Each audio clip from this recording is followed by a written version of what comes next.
Okay, now.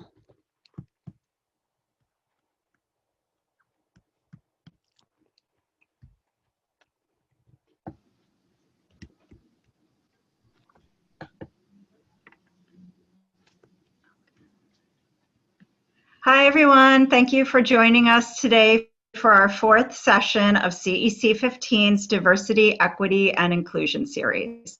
I'm Camille Casaretti, President of Brooklyn's District 15 Community Education Council, and I'm excited to be hosting the series of 8 information sessions that allow our school community members and incoming families to learn about efforts to advance diversity, equity, and inclusion in our elementary, middle, and high schools.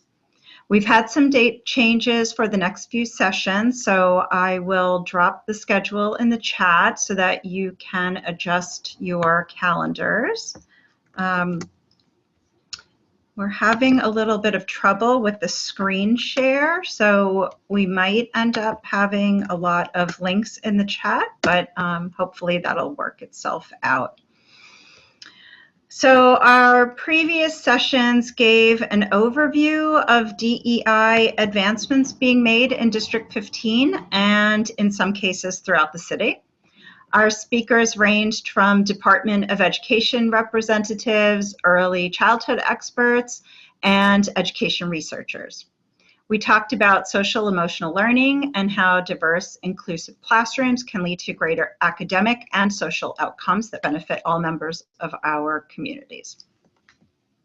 Classroom practices, planning, and assessments that are aligned to approaching community and interconnectedness help to promote self-awareness and assist children and adults in making more thoughtful choices for themselves and for our communities. Our session focus today is on redirection and our ability to change patterns. The pandemic has forced us all to live in ways that are different than we're used to.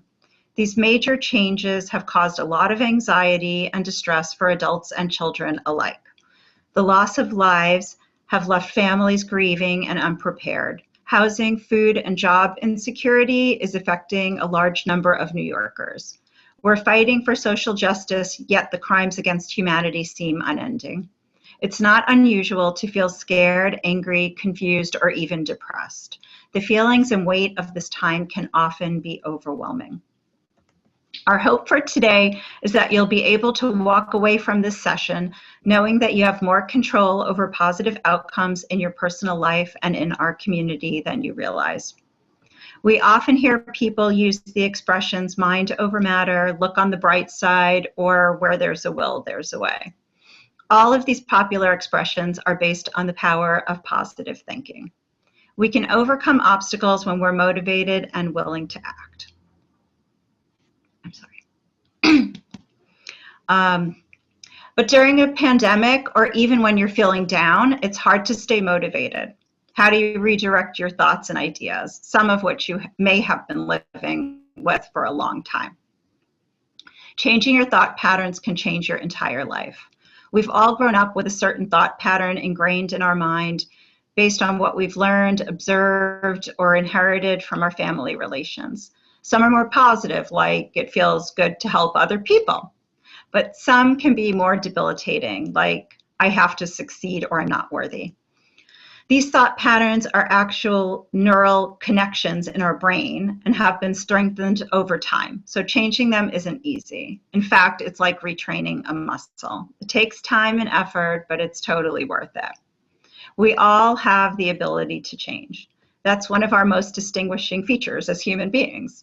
How do we overcome challenges? In an ever-changing world, how do we keep up? How do we stay grounded? The first step in changing your patterns is recognizing what that thought or pattern is that you want to change. So do you feel like you have to do everything perfectly? Do you pressure your children to be perfect? That's one of those things that I am definitely guilty of. Do you feel like your career or how much money you make is a reflection of your worth? Do you always put down your appearance or can't take a compliment? Do you mostly drive instead of walk, or are you constantly on your phone or screen? If you're having negative thoughts or feel stuck in a pattern that you'd like to change, Understanding where these thoughts come from is essential in modifying your behavior. So what exactly does that mean? Like, where do you learn those thoughts and what do you truly believe in about them? So once you examine that, you can realize how illogical or unrealistic that way of thinking is. And you might already know all of this, but are somehow feeling really stuck in your ability to change. Sometimes it helps to just write things down. And don't stress out. You can do this on your own or with a friend. Sometimes it takes more time than you're realizing. But you can start by asking yourself questions like, why do I feel this way? Or what other people in my life think this way? Or who taught me this way of thinking, either directly or indirectly? And like, what's your earliest memory of thinking this way? What would happen if you didn't think this way? So questions like these can help reveal so much about yourself. And once you get a better understanding of why you're thinking in a certain way, it can be easier to alter that way of thinking. The next step is to create an alternative response. So once you take time to think through where these thought patterns are coming from, the next step is creating an alternative response. Try to come up with something you could say in your head to replace that thought process you're trying to change. For example, you don't have to be perfect. Repeat this to yourself when you're feeling overwhelmed. Or for the person who's been, snacking more than usual. We're all kind of stuck in our homes mostly, and there's a lot of temptation. So you could say to yourself, you really don't need that cookie and you aren't hungry, you just ate. Sometimes change can come from walking instead of taking the train, or going a different route on your walk to the supermarket or to school. A simple change can really help as long as you come up with an alternative response that truly speaks to you. Practice and be patient. Changing the way you think takes time and effort. It's very similar to muscle memory. Retraining your muscles is like retraining your brain. So be patient with yourself. It may take a few weeks to understand where your thought patterns are coming from. It may take longer. And if you realize over time that the alternate response you came up with isn't working, allow yourself time to explore another option. Give yourself the time and space to allow this thought pattern to change as it needs to. Try goal setting or making a pledge is another way to stay motivated and help build sustainable positive habits. The behavior change will be enforced through repetition. Start off with small, attainable, and timed goals. A daily to-do list might help you stay on track. Find a partner to check in with and hold yourself accountable. I'm going to drop this link in the chat, which is an example of a pledge. This is a parent involvement pledge from Project Appleseed. And this is a really great website to check out if you have the time. It talks about parent engagement in schools, and it's all very useful information. And if you're a PA or PTA leader, it might even help you with some of your planning for the year. So if you're trying to learn a new skill, exposure and experience are the key. As we're expanding our minds through reading or learning new skills, we're increasing our cognitive abilities and improving our attention and memory. Exercise also can help increase cognitive abilities. So our first speaker today is Cherry Dumal. She is the PR and Partnership Director for the Monday Campaigns, which is a nonprofit organization that dedicates the first day of every week to health. This organization is in association with Johns Hopkins, Columbia, and Syracuse universities. Their goal is to encourage people to use every Monday as a starting point to be aware of health issues and what people can do to improve their personal health. Cherry, welcome.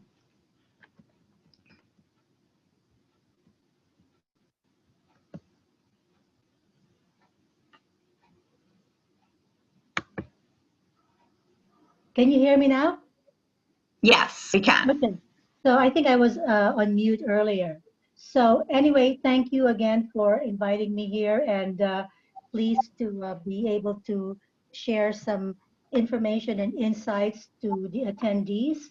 Um, I am as Camille said, the PR and Partnerships Director at the Monday Campaigns, and our goal is to help individuals and organizations to use Monday for a fresh start, a reboot, a new beginning, so to speak. Some people say it's the January of the week, it's the New Year's of every week. And if you go to our website, www.mondaycampaigns.org, you'll see free concepts, research, creative materials. They're all downloadable, and you can use them for your community, for your school, for your family if you wish, or just share them. And we've been very lucky that we have been working with Camille, and we've actually collaborated on cooking classes and exercise classes. So it's been such a wonderful opportunity to participate uh, in your area of Brooklyn. Could we go to the next slide? Okay.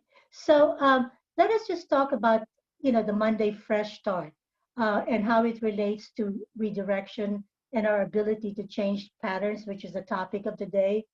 As Camille so eloquently said, COVID-19 has really made it challenging to stay, on course, to be able to keep, uh, with our healthy behaviors, because, we're so much in a state of disruption. So more than ever, it is important for us to motivate ourselves and others to stay on a healthy track. So by using Monday as a fresh start, we can stay directed, and also we can change and modify behaviors that could be harmful to our mental health. Now, you're probably wondering, why Monday? So let me give you some background on that. And it is actually science-based. So we do have research that show that Monday is the day, as our chairman likes to call it, Monday is the day all health breaks loose. Next slide, please. So Johns Hopkins is one of our advisors, and they together we did some research on the significance of Monday, and we found out that Monday is a day where that people see as a fresh start, and as you could see from the survey that we did in the study, that it shows that it is like a new beginning. It is a day to get my act together. All right, some people think it's, also something to dread. Some people hate Mondays, but some people say, thank God it's Monday. And some, of course, just think of Monday like any other day. But we do know from research that have also been published, that has been published in journal, the JAMA Internal Medicine and American Journal of Preventive Medicine, about the effect of Monday on health. Next slide, please. So just as an overview, Monday is a start day for health behaviors. When we ask people, when they're likely to begin a diet or schedule a doctor's appointment or start exercising, quit smoking, they said that Monday is the day. I think it's because, during the weekend, we sort of indulge, we sort of let loose. So Monday, you sort of think, okay, I better behave. And so that's one way of doing that. And of course, during these days, it's not just the weekend where we are able to let go, but we also have the thing called Sunday scaries. People think like on a Sunday they start thinking of the coming week, but I think you can overcome your Sunday scaries by thinking of Monday as in a positive way. And these days, it's really everyday scaries because we really don't know what's going to be happening. So sometimes we dread each day. But if we have one day to just say, okay, self, let's be, let's stay on course, let's stay motivated, let's see what we can do to help you get on a, healthier track. Next slide, please. So what's interesting is that when we looked at Google searches on a Monday, the searches for anything related to health spike. It goes up considerably. For example, people are looking for how to eat better, how to eat nutritiously, how to exercise, how to quit smoking, how to manage my stress, how to have, more time with my family. So that is really, it shows, and this goes across the world. I mean, they actually, Johns Hopkins actually did when they did the study, they looked at, comparing different countries, and, in 7 different languages, they saw that on a Monday, the searches for things related to health go up. Next slide. Thank you. So when you look at this, chart, on the top left, 46% said that if they start the week with a positive frame of mind, it improves their, you know, mood. And on the next slide with the top right, if they eat healthy, 40% said that it helps me continue to stay healthy. Because sometimes, with the pandemic, sometimes we sort of over snack or overindulge. So again, use Monday as a day for a fresh start. And then when it comes to exercising, 38% said if I start on a Monday, it helps me, with my regimen and the rest of the week. And the bottom right, in terms of stress management, 38% said that if I start, just taking it easy, relieving stress, letting myself go and, meditating, it helps me go less stressed out during the rest of the week. Following slide, please. So Monday Fresh Start definitely helps people stay on course. We do know that there is science behind it. So let's all remember to use Monday as a motivator just to find direction when everything around is shifting, which it is. Let's look at this day as a day to reboot, to have a fresh start. So when you wake up in the morning on a Monday, don't say, oh my God, it's another week. It says, oh my God, it's another week, and I can do a fresh start. I can do over. I can do a makeover. I can be better with my health, and the health of my family.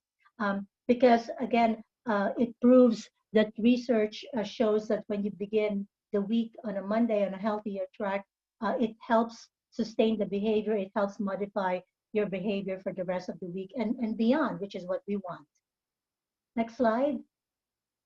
So when Camille asked me to share some insights on how to find direction during these trying times, I also did some Google searching. And, of course, Monday is one important factor. But some of the key things that I found, and which I know Camille has also said, but it bears repeating, let's accept that we're all experiencing this disruption. It will be uncertain, for quite a while, and everyone is affected. Uh, and of course, when some things are uncertain, you freeze in place or you go into denial. But without a sense of direction and purpose, we are do harm to our physical and mental health. We also don't work more effectively, and also sometimes relationships can all suffer. I mean, we've heard about families or couples, having fights because of being together and not having a sense of purpose. So let's all work together to find a way to create our own direction. Because if we don't know what's to come, let's be able to, at least, confront it head on and see what we can do. And it's so important to think of being purpose minded, not only for our health but for our physical health as well. And I like this quote from Alan Rozansky from the Mount Sinai Hospital. He said, "The need for meaning and purpose is number one. It's the deepest driver of well-being there is." So find that purpose, and start on a Monday because it helps affect the rest of the week. And the following slide, please. So let's all just take a deep breath. Let's look at this, visual, and just maybe close your eyes and clear the way to refresh your intentions. Today is actually Monday, so a good day to get started. So, think of a cloud. Think of gently, erasing the cloudy days and bringing in more positive thoughts so they can shine through. Um, it's always been shown that taking long, deep breaths until you feel calm and centered helps you relax. Take 5 minutes a day when you wake up. Instead of jumping out of bed, just do the breathe in, breathe out. Um, then, of course, think about, something that makes you unhappy, and how can you then uh, fight that, confront it and get away from it and bring in something more positive. And again, with each breath, think about that, because studies show when your mind is clear, you're able to set a healthy positive intention for the week, and you can be more compassionate, not only to yourself but also to others.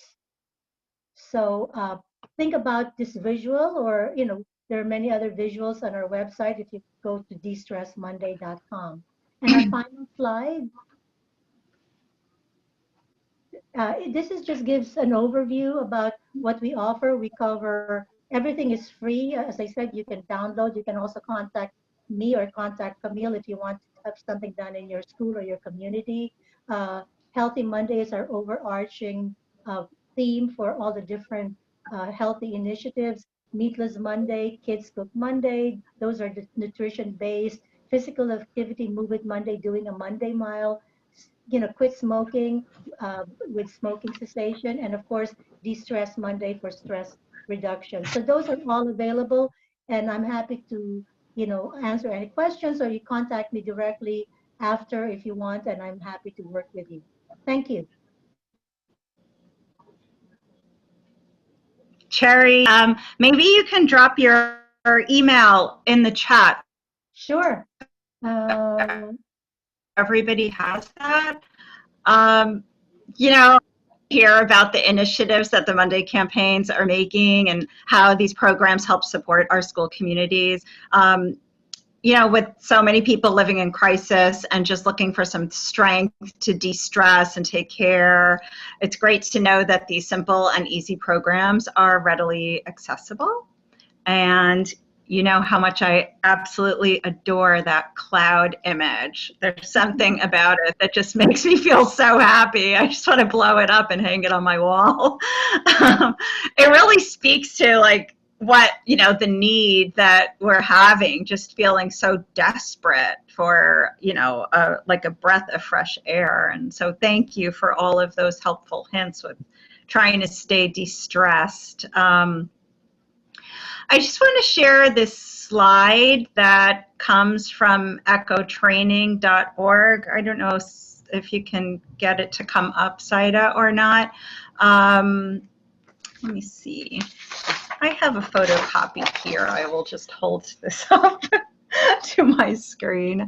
I don't know if you guys can see this, but Echo Training is an organization whose mission is to educate families, communities, and professionals about trauma and resilience in order to promote survivor empowerment, to resolve individual and community level trauma, and create safe, stable, nurturing relationships that break the cycle of generational trauma. And, sadly, all of us are now in a category like this. So it's almost hard to believe that we're in a global pandemic. And so we're all experiencing some level of trauma. We have to be attentive to self-care and how our children are reacting. And then I have a second slide. I don't know if we're able to put that up, but this is it. It's a useful tool for parents or teachers to use in supporting children during this time. Saida, can you drop that in the chat as well? And we'll share all of these links after the meeting. Sorry about these technical difficulties. So recent scientific discoveries about the effects of trauma, especially early childhood trauma, are revolutionizing the way we see health and human behavior. Childhood trauma occurs when a child experiences emotional or physical threat but is powerless to escape. If this happens often enough, instead of being able to discharge the fight, flight, or freeze survival response, trauma survivors either get stuck in hypervigilance which can manifest as high anxiety, disruptive behavior, and rage, or constriction, which is shutting down or spacing out. So we now understand that trauma lies at the root of many physical, mental, and social problems, and we're learning to ask what happened to you rather than what's wrong with you. Our school staff are now able to recognize the outworkings of trauma and being trained in techniques to regulate the nervous system for both adults and children, even setting up peace corners where children can practice emotional regulation. All of these are really important advances, and they are being implemented in all of our schools. So the aim is to make classrooms that are both educative and therapeutic, spaces that meet students where they are instead of punishing them for struggling with traumatic stress. And the goal is to include self-regulation and trauma process activities such as expressive writing into academic instruction to help them work through the stress and arrive at a place where they're ready to learn. I'm very excited to introduce our next guest speaker, Griselle Cardona, who is the Vice President of the citywide District 75 Community Education Council. She's here from the Bronx with a citywide perspective on trauma-informed care. Griselle has been working as a parent volunteer with the New York City Coalition for Educational Justice. Griselle, the floor is yours. Thank you for coming. Thank you, thank you. So yes, guys, thank you for having me. My name is Griselle Cardona. I am part of the Citywide Council for District 75. I do also volunteer with the Coalition for Educational Justice, as well as many other organizations. One thing that we've been working on as a whole, and I have my partner here, Nelson Marr, on the line as well, is the healing-centered schools that we've been trying to do in the Bronx. And I'm gonna quickly share my screen if that's okay. Mm-hmm. Awesome. Real quick. So this is the community roadmap to bring Healing Center to schools in the Bronx. And these are some of our contributing authors. I just wanted to share this real quick, that it's a huge group of folks that have been a part of this project. Nelson Marr, can you just say hello and introduce yourself for 2 seconds?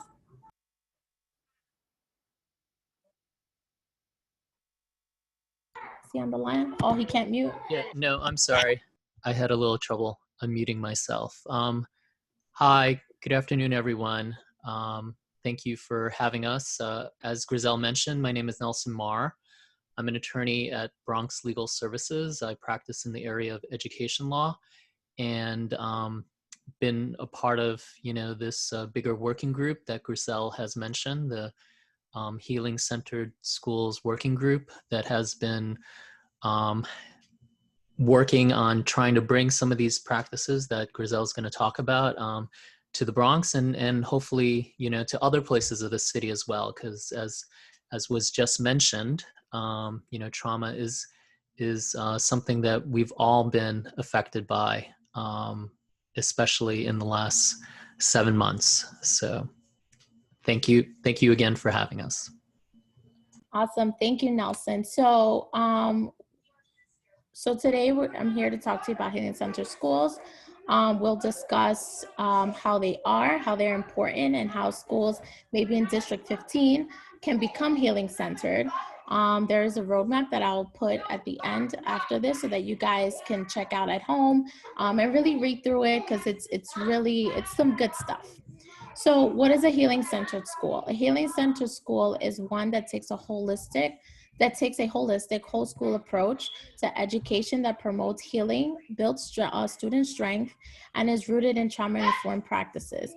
Healing-centered schools are schools where all students, parents, and staff members feel psychologically, emotionally, and physically safe, where we can recognize that social-emotional well-being is a necessary ingredient for learn and growth. We have spent the last 2 years researching and having community conversations and what it takes to create a healing-centered school. Sorry for the kids in the background. We've learned that throughout this whole time, we learned that there are 3 important lessons. So number 1, that many school programs don't succeed because staff and parents don't buy into programs, or they aren't invited to participate in making change happen. So with Healing Center schools, it allows staff, parents, and students in decision-making and everyone together as a collaborative, as a whole community. In our community discussion, students and parents and staff had told us stories about promising school programs that did not make much of a real change because they were implemented in an isolated way. So for example, we heard a restorative justice program that failed because the broader school culture did not reflect principles of restorative justice. So with the Healing Center schools, they must take a holistic approach to change by examining all aspects of the school environment and to ensure how are they working together to promote healing. Our group members also have seen many promising programs fail because they were implemented with a top-down, one-size-fits-all approach. We believe with the Healing Center school that it must be responsive to its unique needs of the school community. That's why we recommend that each school create their own team to assess their school needs and creating a healing-centered plan to help them on their unique journey. Not every school is the same. We all have different types of issues when it comes to trauma. Trauma comes in all shapes and sizes and forms, and it can be silent, it can be loud. And so when it comes to, trauma, especially now with COVID, it's taken a toll on a lot of us. So why is healing centered important, right? So 1 of every 4 children in the classroom has experienced childhood trauma, as Camille has stated. And that was before pandemic. So this year, so many of our students have been exposed to significant traumas, and those include interpersonal traumas like a loss of a loved one due to COVID or experiences of domestic violence, but also includes systematic traumas like exposure to racism or homelessness. Childhood trauma impacts students' the ability to grow and develop social-emotional skills. Students with trauma may have difficulty focusing in the classroom and may have a difficult time engaging with peers and adults, or may experience behavioral changes. Later in life, they're more likely to experience unemployment, health issues, criminal justice, and X, Y, and Z. Students' experiences with childhood trauma also impact the adults around them. So many staff members experience various trauma when they support students. When students are not prepared to support, when schools are not prepared to support students with trauma, bad things can happen. So schools can respond punitively to students' behavior that really need support, or they may neglect the students' academic needs because they don't recognize the trauma impact on learning. Staff may experience burnout leading to high rates of turnover and emotional health issues. But schools that employ trauma-informed and healing center practices can reduce the effects of trauma and promote student and staff social-emotional well-being. So how does the school become a healing center, right? So the first step is to train all staff on trauma, how it impacts learning, and what practices they can use to support students in the classroom and in other parts of the school environment. Our schools are already doing this. The DOE has made available to all staff on training on trauma responsive educational practices from the University of Chicago. This is a training program that our group had recommended. The second step is to create a transformation team. Individuals across the school community who are passionate about creating healing-centered change. This team should include parents, staff, students, senior administrator. They will solicit feedback from the school community, build buy-in, and create your school's healing-centered plan. The diversity of this team and the work they will do will ensure all aspects of your school's community and make sure they're being represented. The third step is to create a healing-centered plan. To create this plan, your school's transformation team will host community conversations to find out what parts of your community culture promoting promote healing, and what parts of your school culture undermine healing and create harm. The team will also ask the school community to share ideas of types of change they would like to see in their school. The team will take the feedback and use the menu of options in our healing roadmap, which I will post, to create a healing center plan. Our roadmap provides dozens of programs, changes that you can include in your school's plan, and academic changes, restorative justice programs, culturally responsive education principles, positive behavior supports, and changes to the way you engage in school discipline. Once you have your healing center plan, your transformation team will help your school implement it and assess it. Once your team feels those changes have been implemented successfully, you can continue planning new changes to your school along its healing center journey. We know this is a rough year, and taking a big project in the midst of all the chaos can seem daunting. But we also know that many people are interested in healing-centered approach because students and staff have been traumatized by the events of this year.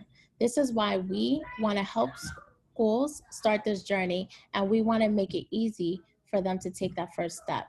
Your school can take 2 steps by getting started. Schools can schedule time for staff to complete the training on trauma-responsive educational practices and discuss it with one another. This can be during a staff meeting or sometime, maybe PD. They can use this time to brainstorm how they might apply these practices to their school, and maybe even invite parents to participate. Again, it's important to have parents involved in this process because you want to have both sides in part of this planning process. Schools can identify a few passionate individuals who are interested by joining transformation team and creating the healing center change. These can be parents, students, or staff members. Then reach out to us and we can help you. Our working group can support schools that want to begin in the healing center journey. We can host conversations in your school community to educate students, parents, and staff on healing center practices. We're currently developing a training for schools. Once it's complete, we can train your school's transformation team for free. This training will walk them through the roadmap and help them begin the healing-centered planning process. We can help your transformation team solicit community feedback through town halls and surveys. Through our roadmap, we provide a menu of changes and programs your school can include in your healing center plan. And I will also post the email if you are interested in a healing centered roadmap. And I will also give you guys some of this that you can take back. Nelson, is there anything else that you want to add before we wrap up? Yeah, I did want to just mention that I know a lot of people are talking about trauma. A lot of people are talking about, you know, being trauma informed, and we're actually saying that that's, you know, important, but that's not enough. You know, that simply having training, you know, that's good, but we actually need to transform our schools and really talk about healing.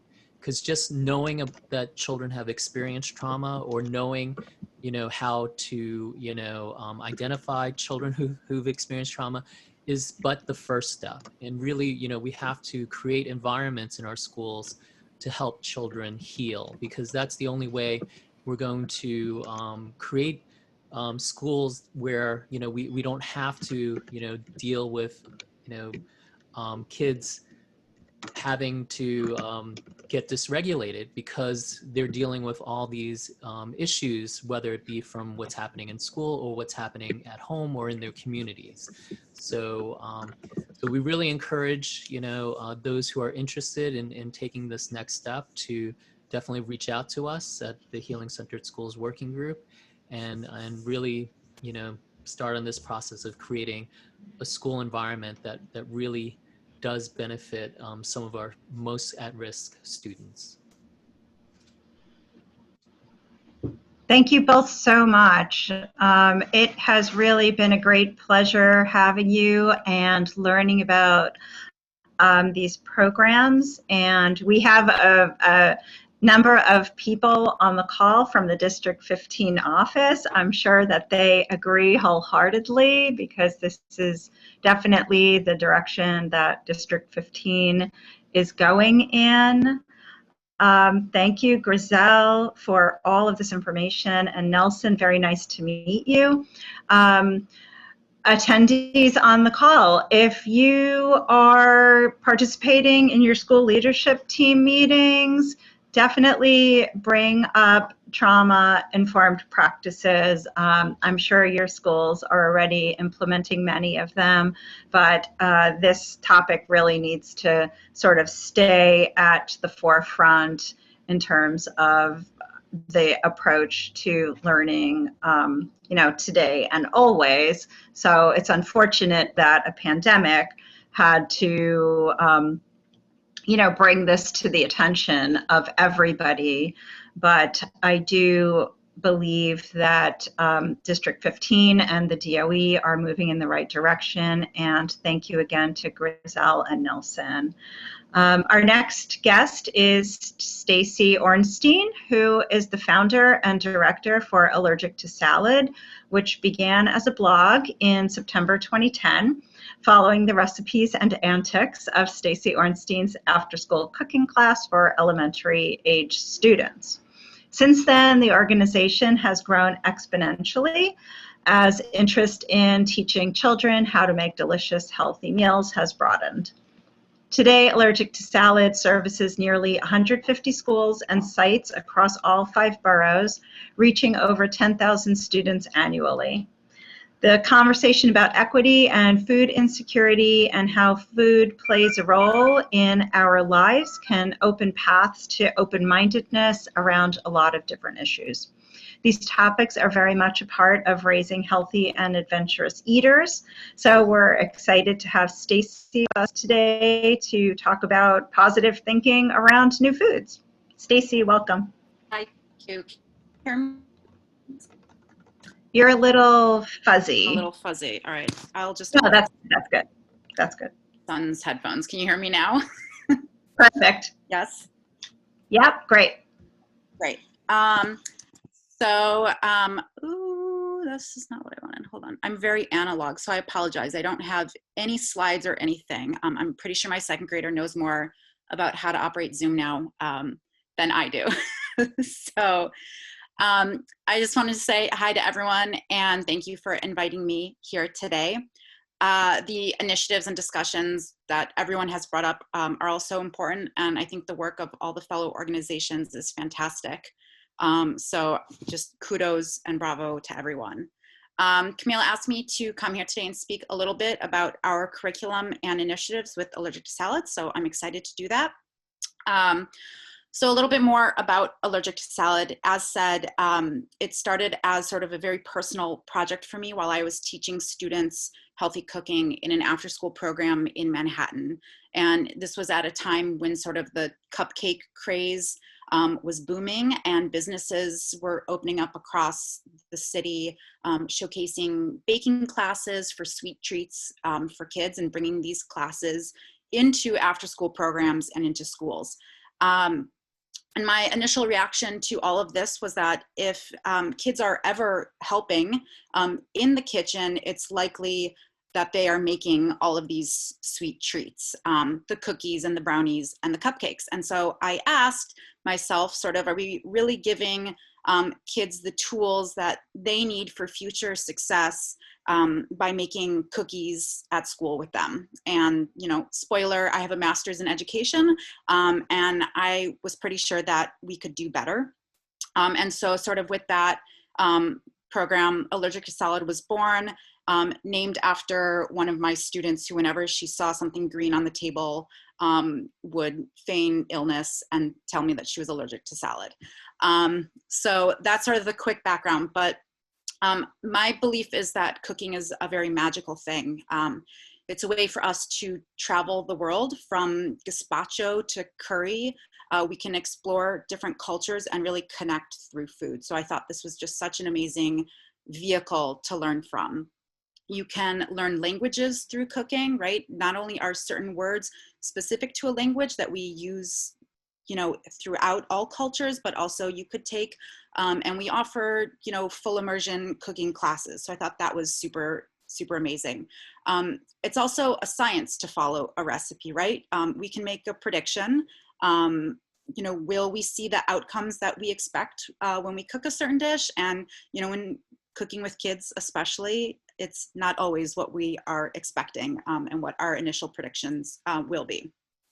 We can gain a better understanding for math, right? Cooking is a real world application for those moments in school when you would like tell yourself, like, when am I ever going to need this, right? And in cooking, you really do need these things that we talk about and so much more. And then beyond this, cooking is a life skill, right? Personally, for me, it was how I saved money when I was in college.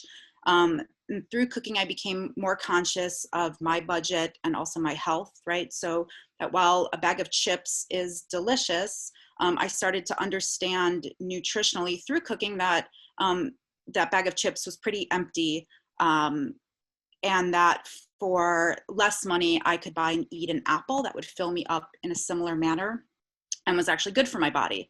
But then this also made me question things like, why is soda often less expensive than water when we go to a store? Or why do we see our favorite cartoon characters in commercials and on boxes of gummy treats, but not on like a head of broccoli, right? Like, who is supporting broccoli in all this?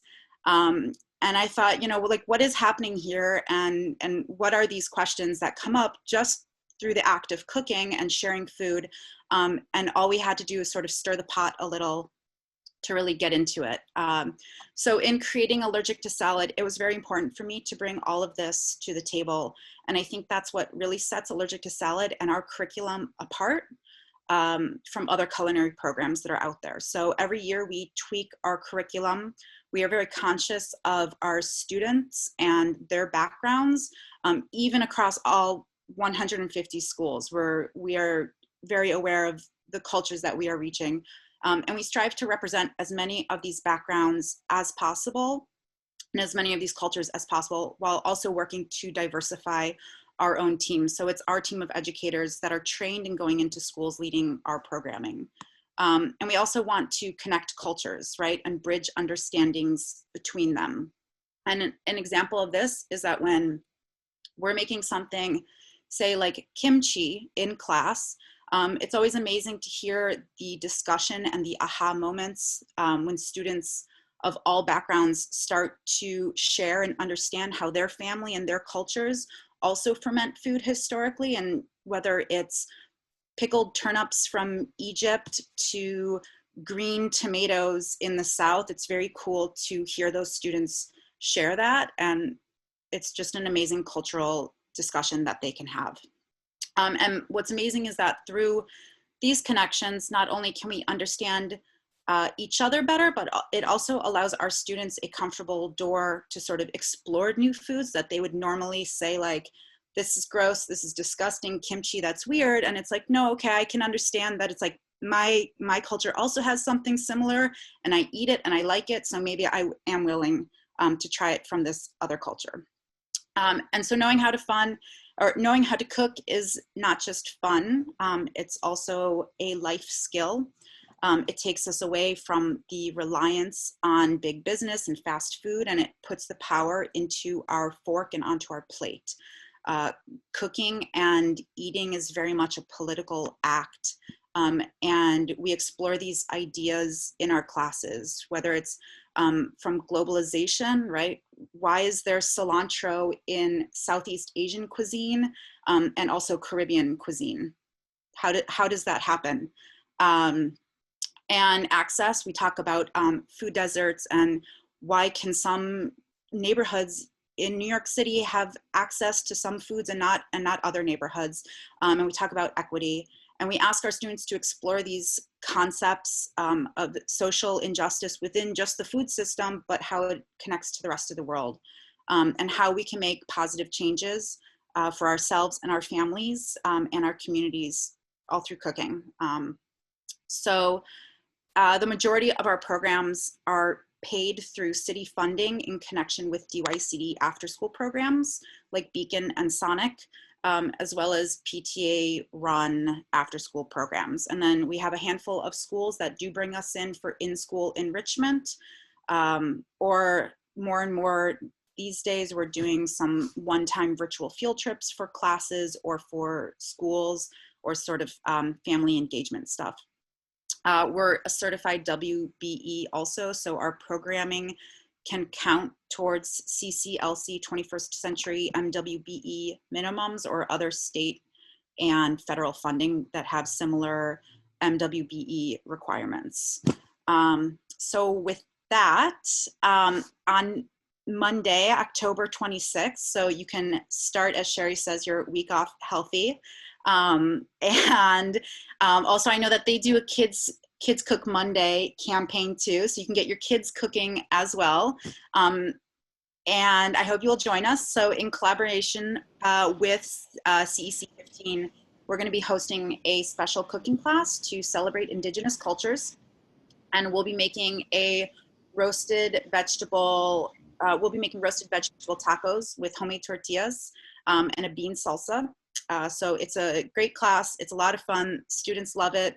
And everyone's always amazed that you can actually make tortillas, not just buy them at the store. Because where do those come from? So we'll be celebrating Indigenous cultures. It's gonna be a lot of fun. And we'll have a discussion on Three Sisters and how those ingredients specifically spread throughout the world. And so so you can spread the word. The class is going to be set up as what we're calling Cook Later. So that means that students will be fully preparing a dinner for 4, and we will be providing additional instructions on how to heat it, how a caretaker can heat it when they're ready to eat. I've forwarded Camille the full list of ingredients and equipment, so she has that, and she will be sharing that, as well as our Zoom link for the class. And the equipment is pretty much no one should have to buy any equipment. We've made these as very low as possible in terms of equipment needs and ingredient costs, and total cost of equipment is about $5-6 to participate in this dinner that will then feed 4 people. So that's it. I hope I got everything. And Camille, if you need anything more from me, let me know.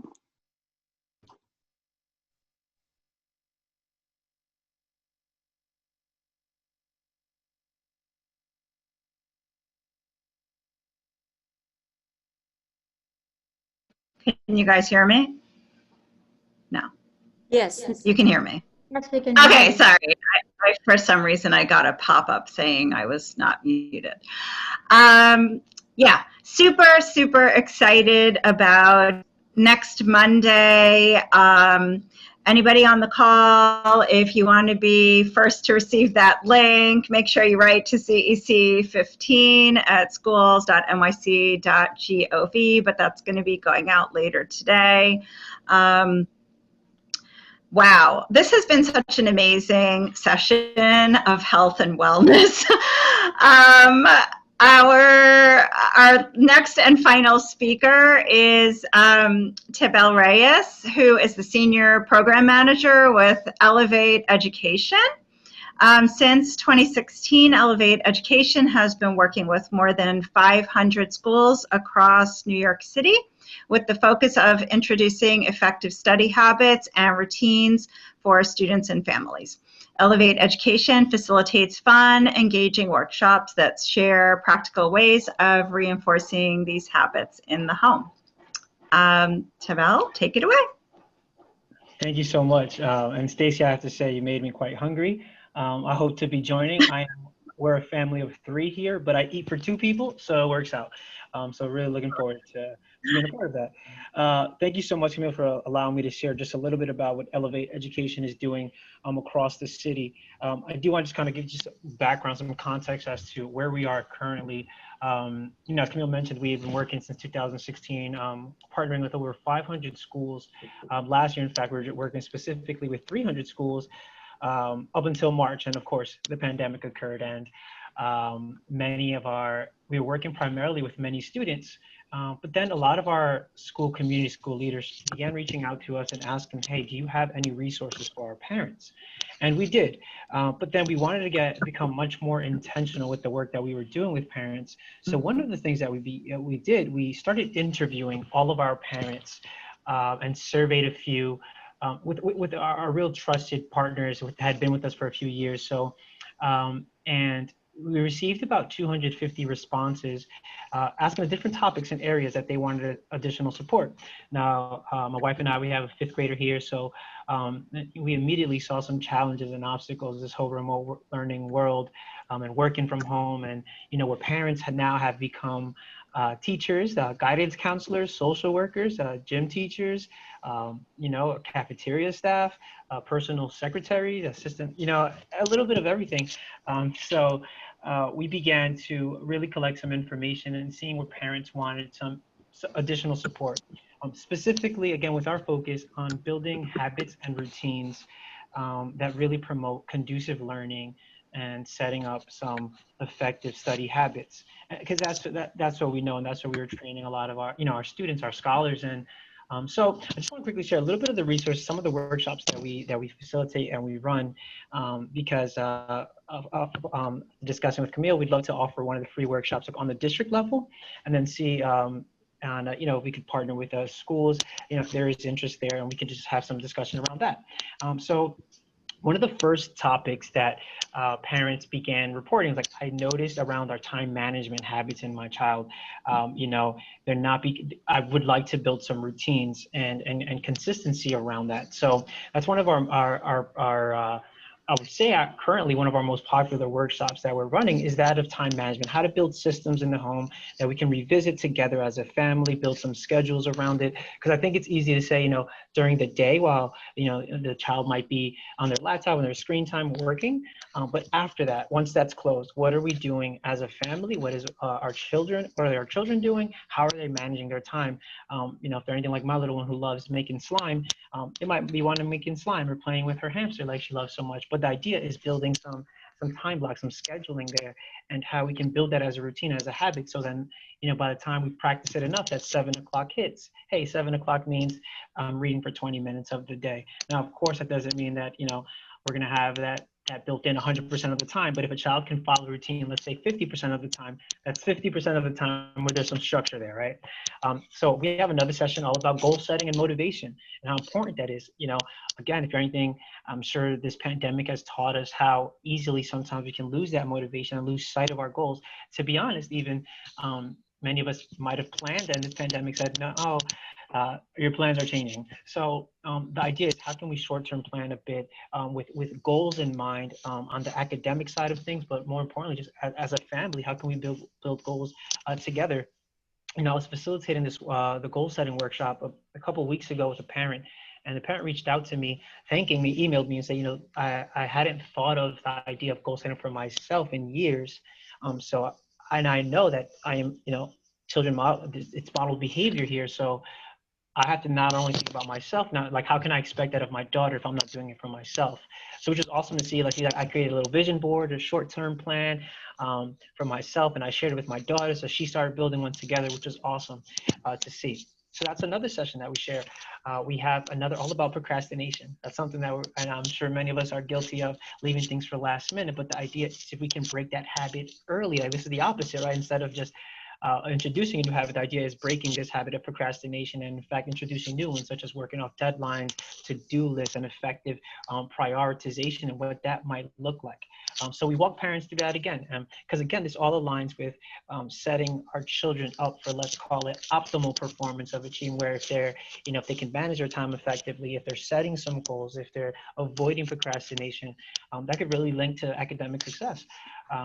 We have another workshop all about stress management. I know we're talking here a lot today of trauma, taking care of ourselves and all of that, and that's really important. And one of the things that we do share here with parents is the idea that stress is inevitable. We're going to face stress no matter what, but how we handle stress as a family, how we handle stress within our, with our children, and how we model that behavior for our children is key. Because if we see that, I'm handling stress in an unhealthy way, that's going to set a pattern in my household. So one of the things that we discussed within that session is just identifying stress in our children, because many times a child can't verbally just express like, hey, this is stress right now, but there are some behavioral characteristics. There's some things that we can identify and see, okay, this might be leading to stress, and we can intervene a little early on and introduce, again, building and normalizing coping strategies and grounding techniques that we could do in the home as a family and as an individual. So yeah, so we share some tips and takeaways with all our sessions. All of our sessions are facilitated in English and in Spanish right now. We have that capacity to translate all of the materials. We're looking to continue to expand, but those are currently the 2 languages that we share. I'm just trying to think. We also have another all about independent learning skills and different study habits and study skills and how to build that when it comes to like annotation of text or even taking notes, and just the mysteries of note taking, how much we complicate it. So we talk about some practical ways that parents can help reinforce some of these skills in the home. So yeah, I just want to share just a little bit. If you are interested, I'd love to just connect and see if there's any way we could support your parents. What I've just actually put in the chat is a link directly to my calendar. So if you'd like 10 minutes to just like talk it through, just click that little link and you can book in a time that works perfect. And as I mentioned, we'd love to offer up a free session on the district level. We can invite all parents we'll be able to share one of the resources. I mean, I'll let Camille choose which one she would like personally, and then we could perhaps take it from there. But once again, I do want to thank you so much for allowing me to just briefly share a little bit about what we're doing. Thank you so much. I am definitely going to share all of the information with our school communities, with the PAs and PTAs, and hopefully we'll be able to learn more about your organization and all of those amazing services that we definitely all need more of. So we're like nearing the end of our session. I want to thank all of our guest speakers and thank our audience for attending the session today. As a reminder, we'll be holding these sessions every other week through December 14th. Our next session is on Monday, November